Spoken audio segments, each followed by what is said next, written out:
بسم الله الرحمن الرحيم والحمد لله رب العالمين وصلى الله وسلم على سيدنا محمد النبي الأمي وعلى آله وأصحابه أجمعين. اللهم علمنا ما ينفعنا وانفعنا بما علمتنا وزدنا علما نافعا يا كريم. أما بعد فنكمل في دروسنا من كتاب الهدية العلائية للشيخ محمد علاء الدين ابن محمد أمين ابن عابدين. فوصلنا في كتاب الحظر والإباحة في فصل آداب الطعام. Nous continuons, Inch'Allah Ta'ala, notre cours au sujet du livre Al-Hadiyya Al-Ala'iyya, dans le chapitre des permissions et des prohibitions, du Cheikh Muhammad Ala ad-Din, fils de Muhammad Amin ibn Abidin. Et on est arrivé au chapitre ou à la section des bienséances dans la nourriture. فقال رحمه الله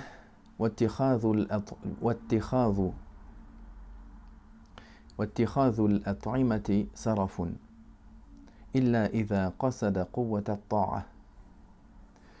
Il mentionne que parmi les adab dans la nourriture, parmi les bienséances vis-à-vis de la nourriture, le fait de manger plusieurs types de plats, c'est considéré comme un gaspillage. Sauf si, par cela, il veut se renforcer pour l'adoration. Par le fait qu'il peut se lasser d'un seul et unique plat à répétition. Fastakthar min al-alwan. Par cela, il multiplie les sortes. Liyastawfiya min kulli naw'in shay'a فيحصل له قدر ما يتقوى به على طاعة الله عز وجل. Afin que, de par cela, il profite et il utilise cela, qu'il profite de chacune de ces sortes d'une chose. Et par cela, il aura une capacité à avoir la force pour obéir à Allah subhanahu wa ta'ala. أو قصد دعوة الأضياف قوما بعد قوم. C'est-à-dire qu'il se peut aussi que la personne, lui, il est dans la bienfaisance et il invite des gens groupe par groupe et il multiplie cette nourriture-là. Ça également, il ne tombe pas dans cette exagération-là, dans ce gaspillage.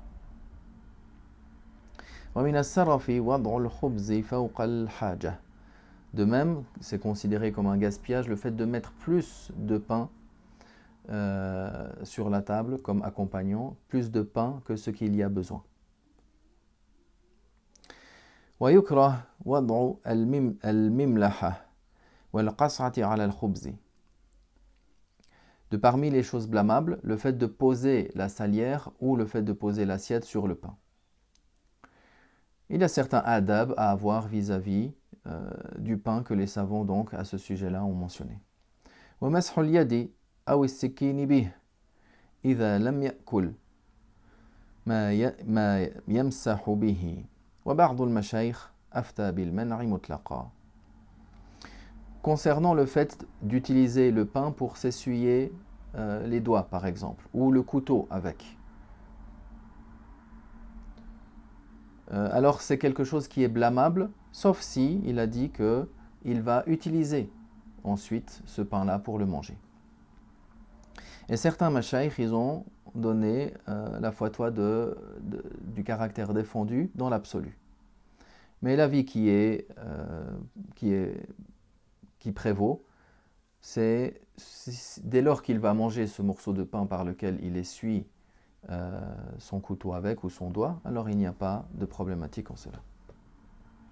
ويجوز أكل الطعامين والتوسيع في الأطعمة. C'est permis de manger plus, de manger deux nourritures et d'en augmenter la qualité dans cette nourriture, la quantité. Il n'y a pas de divergence concernant les savants à ce sujet-là. وما نقل عن بعض السلف من خلاف هذا محمول على كراهية اعتياد التوسيع والترفيه والإكثار منه بغير مصلحة دينية. Certains, parmi les salafs, ils ont mentionné un caractère, ils ont mentionné que cela est défendu dans tous les cas. Comment cela est compris, comment cela est expliqué? Cela est expliqué du fait que si cela revient ça va être blâmable dès lors que la personne, il va s'habituer. C'est quelque chose qui revient à quelque chose de blâmable. Si par cela, la personne, elle va s'habituer et augmenter toujours en cela. C'est ainsi que cette explication ou que ce propos-là est expliqué. Bien sûr, tout cela sans qu'il y ait un intérêt qui est religieux. فإن الأعضاء كلها تنطق بالشكر اختيارا عند تناول ما تستلذ من الأطعمة المباحة اللذيذة. Dans le sens que les organes, par quoi ils profitent de cette nourriture qui est bonne et agréable, les organes d'eux-mêmes font un remerciement à Allah subhanahu wa ta'ala. بل ثبت عن السلف أن يقدموا الألوان دفعة ليأكل ما يشتهي كما هو عادة العرب. Bien plus, il est rapporté de certains salafs ou des salafs qu'ils avançaient plusieurs sortes de plats afin que la personne elle puisse choisir. Ça, c'était l'habitude des Arabes. C'est-à-dire qu'ils mettent plusieurs choses en même temps afin que la personne il mange un peu de ça, puis après un peu de ça, et un peu de ça, et ainsi de suite. Et ça, c'est donc l'habitude des Arabes. وأما ما يفعله الأتراك وأيضا غيرهم من الأعجمي. Quant à ce que faisaient certains Turcs, et c'est aussi l'habitude de certains musulmans qui sont autres, qui sont non arabes, من تقديم الألوان واحدا بعد واحد فلئلا يجتمع لونان في لقمة واحد في فم فما كان سيدنا رسول الله صلى الله عليه وسلم كما كان سيدنا رسول الله صلى الله عليه وسلم. Donc l'habitude des musulmans qui n'étaient pas arabes, dont les Turcs, c'est le fait de servir un plat après un autre, afin qu'ils ne mélangent pas et qu'ils ne réunissent pas toutes ces sortes différentes et que la personne qu'elle mange toujours un aliment à la fois dans sa bouche, un à la fois, comme le faisait notre prophète sallallahu alayhi wa sallam. فإنه كان لا يجمع بين لونين في لقمة واحدة في فمه. Certes, alayhi salatu wassalam, il ne rassemblait pas deux sortes de nourriture en même temps dans sa bouche. إن كان لحما لم يكن خبزا. S'il prenait de la viande, il ne prenait pas en même temps du pain. وإن كان خبزا لم يكن لحما. Et s'il y avait du pain, il ne prenait pas la viande avec. وقد يحصل ذلك للعرب فلكل مقصد حسن.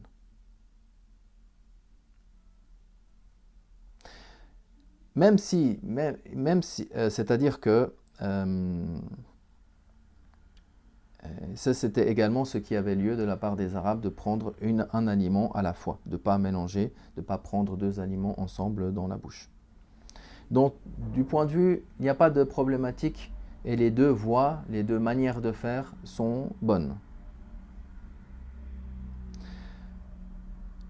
C'est ainsi la manière qui est demandée, qui est recommandée. Maintenant, le fait de contredire cela, même si le Cheikh Ala ad-Din ne mentionne pas ici, mais ce que les savants ont expliqué, c'est que même si la personne revient à contredire cette sunna, il n'est pas pour autant tombé dans quelque chose de blâmable. Ça reste quelque chose qui est permis. Tant que il ne rentre pas dans la question du gaspillage ou la question de faire quelque chose qui comportera un rabaissement. Walhamdulillah wa sallallahu wa sallam ala rasulillah.